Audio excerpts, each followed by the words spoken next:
here I am at site 12. We're again at the end of a little point. This is sort of what I found convenient to make each of our sites at. We are in a different rock type here. You'll have your sample to have a look at, as well as we'll kind of look in a bit closer here. Now, one of the things to think about is what we're missing. We're missing that kind of hard, pinky purple mineral that we had quite a few of at the last site. And we're starting to get more of these darker, more mafic minerals. Now, I'm going to be taking a strike and dip kind of at that bluff. You can see that the foliation is well defined.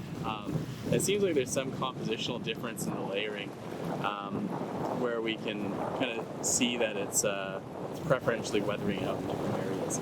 So that's where we're going to take our foliation measurement, just up there, and then which is very similar to material that we have here. I think we got the sample up. We have another thing of interest here that I will take another measurement on, is where we got a contact between this kind of coarser, pinker rock that I think we've probably seen before, and our kind of darker gray material that you have a sample of. So I'll just zoom in a little bit closer on this pinky material, see if you can satisfy yourself that we've seen it before and what that might be.